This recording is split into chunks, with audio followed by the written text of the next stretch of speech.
They chuckled when she stepped onto the firing line. The snobbier shooters teased her for her worn jeans and simple look. But when Rebecca Porter lifted her rifle, a hush spread across the range. No one saw what was coming next, a single shot that would change everything. The morning sun peeked through the curtains of Rebecca's small farmhouse kitchen, casting a golden glow over the wooden table where she sat her day with her coffee. Family photos lined the walls, showing generations of Porters proud in hunting gear. They held rifles respectfully, displaying game with care. Her grandfather, father, and 3 brothers all had photos there, but Rebecca's face appeared just as often. At 35, her hands showed the roughness of time spent on the land. Her face was striking but natural, free from fancy products. Her chestnut hair was pulled back in a simple ponytail, a few strands escaping to frame her features. A voice crackled over the phone. "You sure about this, Becky?" her father asked. "I've been shooting since I was 8, she replied confidently. She knew her skill, even if she didn't boast about it. "I know I've got what it takes," she added. She knew she was good, but the competition scene could be tough, especially for women, her father said with a tone of worry. The silence told her he felt it too.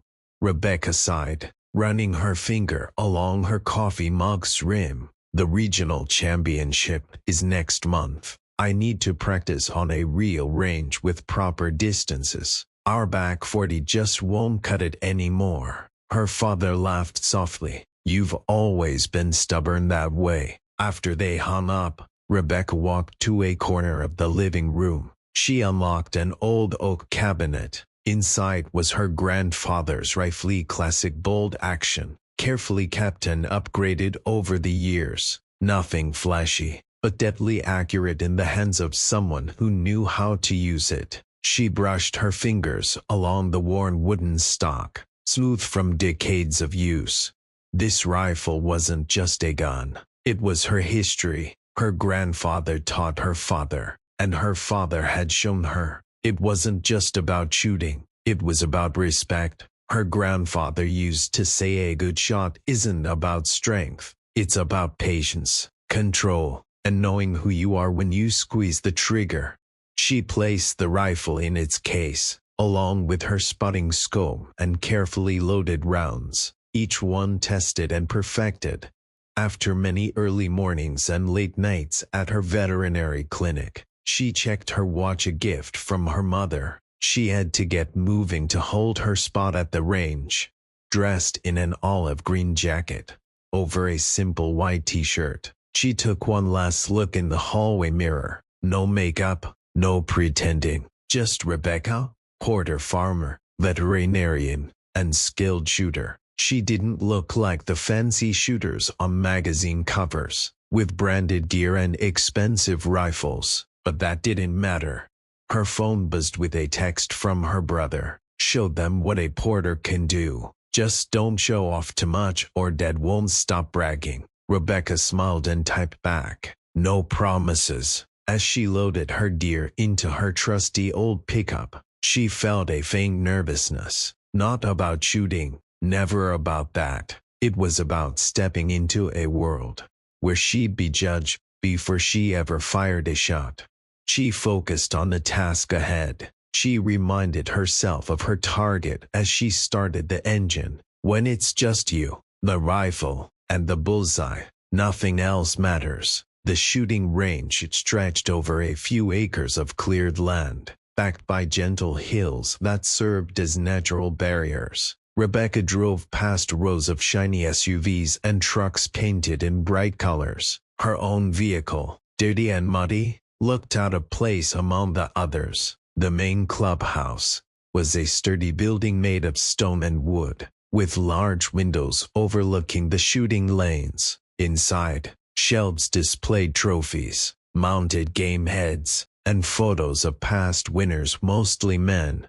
Rebecca moved slowly toward the registration desk. "Membership card?" asked the attendant, barely looking up from his computer. "I'm not a member," she said. Just want to use the long-range targets for today. His eyes flicked up, taking in her worn jeans and simple shirt. A day pass costs $75. You'll need to sign a waiver. His tone hinted he wasn't sure she could afford it. Rebecca handed over her credit card quietly. She had saved up for this moment. The long-range area is for experienced shooters, he added, sliding the waiver toward her. The beginner range is over there. He pointed to a smaller, less equipped section. I know guns, Rebecca said politely but firmly as she signed the paper. Her pass clipped to her jacket. She headed across the well-kept grounds, toward the long-range section.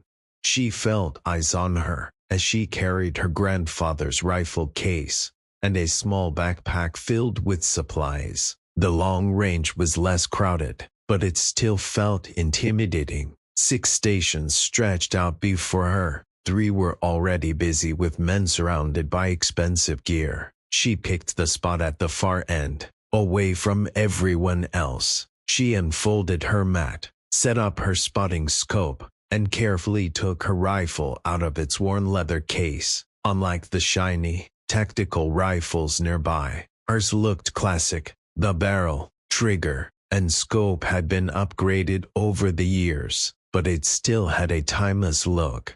She pulled out her notebook, filled with detailed notes on distance, wound, and ammo. A voice whispered from 2 stations down. Look what wandered in. Rebecca didn't turn. She expected it. She kept preparing, checking the flags that fluttered at various distances. Someone should tell her this isn't the place for Grandpa's hunting rifle, another voice said, followed by some chuckles. The men's voices echoed over the quiet range. She recognized their type. They spent more on gear than on practice, learning from online forums more than experience. He's probably thinking she's lost. A tall man moved between stations. His jacket, covered in sponsor patches, looked expensive. Wraparound sunglasses rested on his head. His custom rifle probably cost more than Rebecca made in 3 months. She kept her face calm as she loaded her ammo into a simple leather holder. Let them talk, let them assume. On the range, only the result mattered. She put on her hearing protection, took her position, and focused. She breathed slowly, visualized her shot, and went through her usual pre-shot routine that had become second nature after many years. A shadow crossed her mat. A man with sponsor patches looked down, amusement on his face. Hey there, he said. I'm Travis. Are you sure you're in the right place, honey? Rebecca lowered her hearing protection and let it hang around her neck.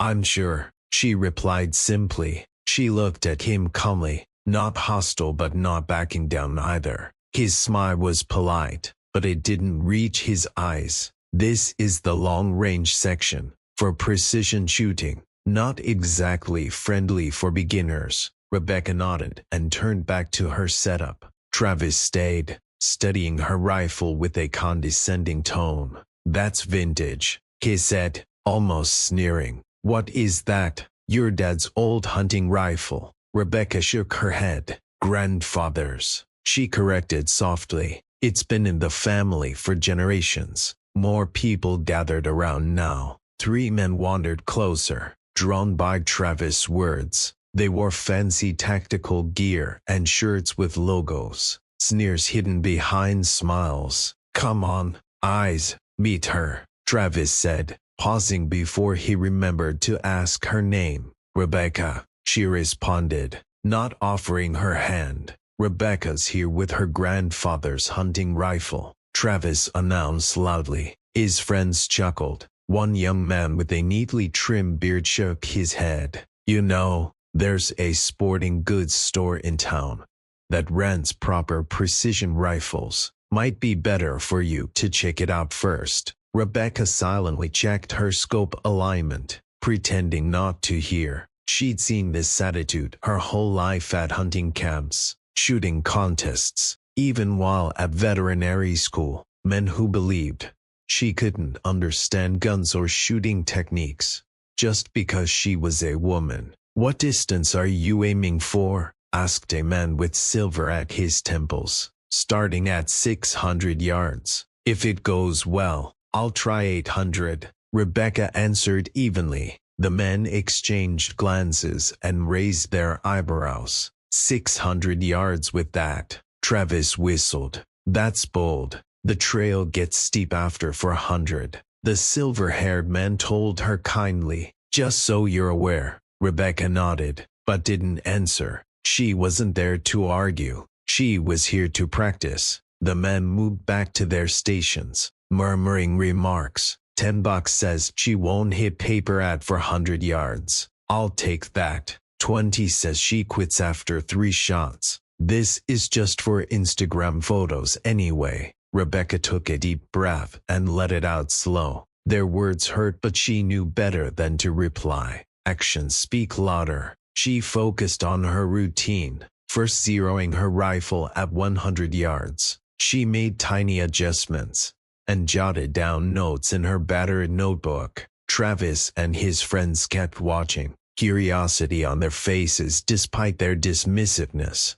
She spent half an hour at 100 yards, firing 5 rounds with careful precision. Her groups were tagged. The men might have seen if they looked more at her target than her appearance. When she finished warming up, she adjusted her scope for 300 yards and shot another tight group. No reactions from the men, but she caught their quick glances now and then. When she was ready to move to 600 yards, Travis stepped closer again but acted casual. Not bad for 300, he said, as if giving a big compliment. Concession was one thing, but shooting at 600 yards was a different game entirely. Accuracy became a serious concern. Bullet drop was real and not something you could ignore. Rebecca looked up at him, her patience wearing thin, but her voice stayed steady. Thank you for your concern. His smile grew tighter.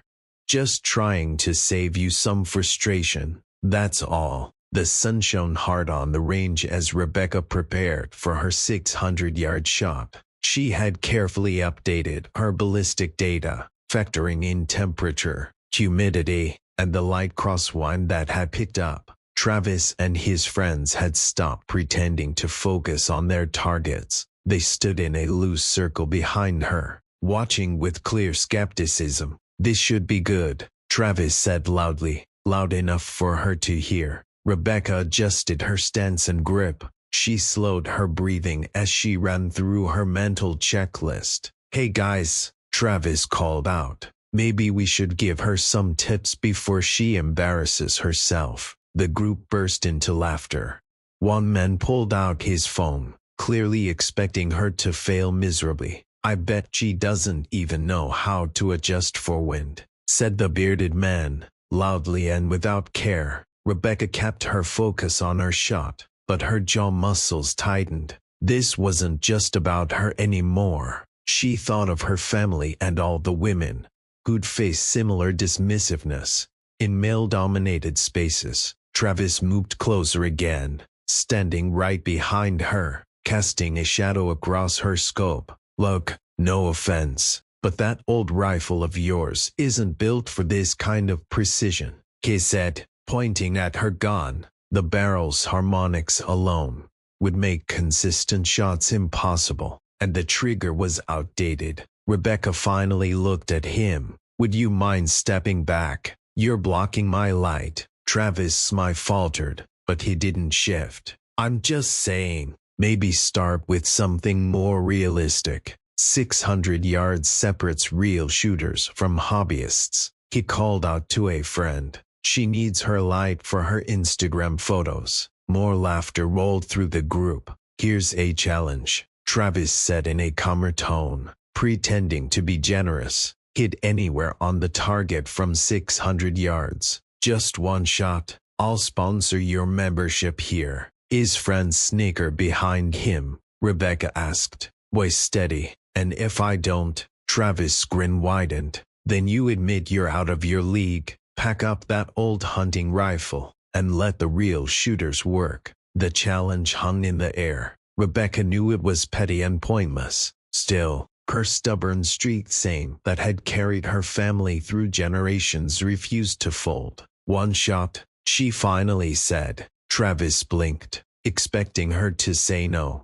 Just one at 600 yards. That's all I need. His laughter echoed across the range, quickly joined by his friends. One shot, sweetheart. Even expert shooters don't make those claims. Rebecca stayed quiet, waiting for his answer. Finally, Travis spread his hands. All right, one shot, but not just anywhere on the target. He looked to his friends. Center ring or too cruel. The silver-haired man pointed downrange. There's an 8-inch gong at 600 yards. Get that? Travis' eyes lit up. Perfect. Hit the gong. One shot. He couldn't hide his excitement, eager for that moment. Her failure hung in the air. The bearded man moved forward, adding a twist. If she missed, she would leave and buy everyone drinks at the clubhouse. Rebecca paused for the first time. She hadn't expected this to turn into a spectacle or a bet. She'd come to practice, to get ready for the big match, not to perform for a sneering crowd. For a moment, she thought about packing her gear and walking away. There were other ranges, other days to train. Her father's warning echoed in her mind. Then she remembered her grandfather, the lessons he'd given her about standing firm. She thought of her mother, once one of the few women hunters in their rural town decades ago, fighting prejudice. She recalled all the times she stayed quiet, walked away, or let rude comments slide because confrontation seemed pointless. Maybe this time it wasn't. Rebecca looked up at Travis and the waiting man. If I hide her panic. Travis' smirk looked almost patronizing. Name your price, she thought. She didn't want their money or their false apologies. She needed something more real. If I hit it, Rebecca finally said, softly, we will spend an hour with me, learning proper shooting form. For a second, everyone frowned. Then the man burst into loud laughter. Travis wiped tears from his eyes, saying, Dale, this is too good. The man stepped back, still chuckling. Rebecca shut her eyes briefly. The pressure felt real now. It wasn't just about proving herself. It was about challenging their view of her.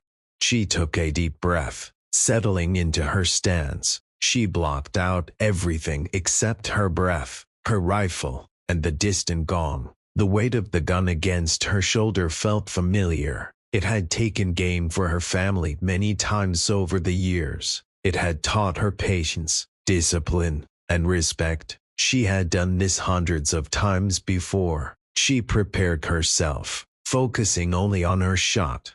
The range grew quiet as Rebecca moved into her final position. Even Travis and his friends stopped sniggering, waiting for what they saw as an inevitable miss. She adjusted her breathing, slow and steady. The connection with her rifle felt smooth, natural. Through her scope, she saw the small steel circle hanging on the hill, 600 yards away. She ran her mental calculations again. The wind shifted slightly, moving 2 mph from the right. The temperature was 72 degrees, and humidity was moderate. She made tiny scope adjustments to account for wind and bullet drop. Travis cleared his throat impatiently. This would be the moment, he seemed to say. Rebecca ignored him. She stayed calm and deliberate. Her finger gently rested on the trigger. She exhaled halfway, holding her breath. The crosshairs settled just off-center on the gong, adjusting for wind. Time slowed. There was no Travis, no group of skeptics, only her, the rifle, and the target, just like her grandfather had shown her. She squeezed the trigger. The rifle cracked sharply across the range. Recoil flowed through her, familiar and steady. Before the echo faded, she heard a clear ping from downrange. A direct hit. Everyone frowned.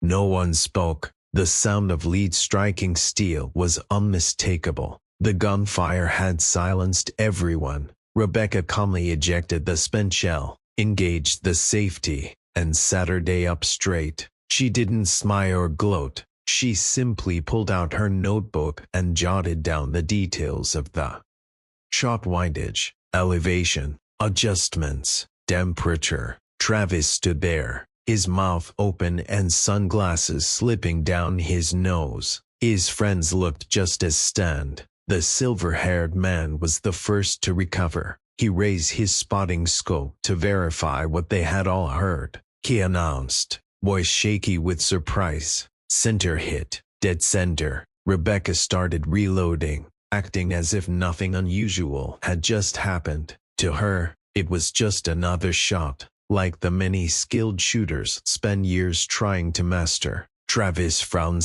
then stopped, clearly at a loss for words. Maybe it was luck. Rebecca chambered another round. "Maybe," she said softly, "barely a matter of luck." Before Travis could respond, she settled back into position. She repeated her process, with the same careful precision, and fired again. A sharp ping echoed across the range. "Jesus Christ," muttered the bearded man. Rebecca fired a third, a fourth, then a fifth shot, each hitting perfectly. 5 shots within 3 minutes, all on target. When she sat her day up again, the mood changed. The mocking had faded into stunned respect. The silver-haired man shook his head in disbelief. The young man with the beard put his phone away, no longer interested in recording what he'd seen as a joke. Travis, who had been confident and dismissive earlier, now stood with his arms crossed. His face showed embarrassment mixed with reluctant admiration. Finally, he asked, "Who are you?" Rebecca began packing her gear carefully. "Just someone who learned to shoot before they learned to talk trash," she said calmly, but with a sharp tone in her voice. She stood, slinging her rifle case over her shoulder. "Now, about that lesson I promised you all." The men looked at each other, weighing their pride against curiosity. They wondered how this quiet woman had just outshot them all. Unless, she thought, they weren't men of their word. Travis' jaw moved as he tried to process what happened. The others waited for his answer. At last, the silver-haired man stepped forward. "I'm in," he said, offering his hand to Rebecca. "Robert Coleman. That was some of the best shooting I've seen in 20 years here." Rebecca shook his hand and nodded. One by one, the others introduced themselves, all but Travis, who stayed still, pride fighting with curiosity. "Where did you learn to shoot like that?" asked Mike, the young man. Rebecca replied simply, "My family, 5 generations of hunters and marksmen. My grandfather started teaching me when I was 8. My dad kept training me through my teens, but that precision." Robert shook his head. "That's competition level." Rebecca gave a small smile. "The regional championship is next month. That's why I've been practicing. It's my first big contest." Their faces changed as understanding sank in. "You're not just someone who wandered in," Mike said slowly. "No," Rebecca agreed. "I've been shooting precision rifles for 27 years. Travis finally found his voice. "Why didn't you just say so?" Rebecca looked at him evenly. "Would it have mattered? Or would you have just doubted me anyway?" He looked a little sheepish. Robert then spoke up, breaking the awkward silence. "I think we owe you an hour of our time, and I'd be a fool not to take advice from someone with your skill." For the next hour, Rebecca guided the men through their shooting practice. She shared her technique for long-distance shooting. She showed them how to breathe properly, how to make quick adjustments, and how to keep a steady cheek weld and trigger squeeze. Even Travis, who was hesitant at first, started to show genuine interest. Mike admitted, "You make it look easy," as he struggled to hold the same position Rebecca demonstrated. She shook her head, saying, "Not easy, just basic. Learn the fundamentals first before worrying about fancy gear or accessories." When her lesson finished, Robert came over again. The club has a precision rifle team, he said. They compete in regional matches. Based on today's demo, he added, you could really help us. Rebecca raised her eyebrows. That's the same club that didn't think I should be here just 2 hours ago. Robert looked a little embarrassed. Perspectives can change. Mine definitely has. Travis joined them, still acting a bit cocky, but now with more respect. He mentioned the regional championship next month, and some of us will be there too. He paused and said, it'll be a tough competition.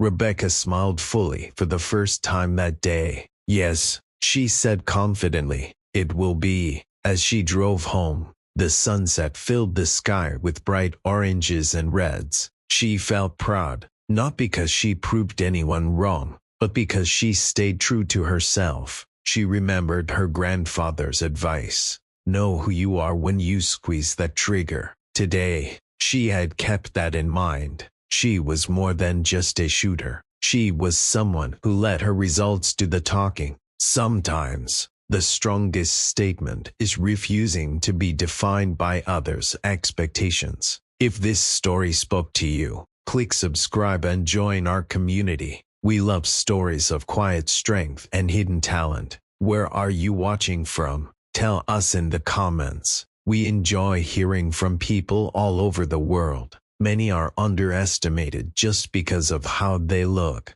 their gender, or background. Have you ever surprised others with a hidden skill? Share your story below. Remember, the best skill is not just knowing your craft, but having quiet confidence when others doubt you. Until next time.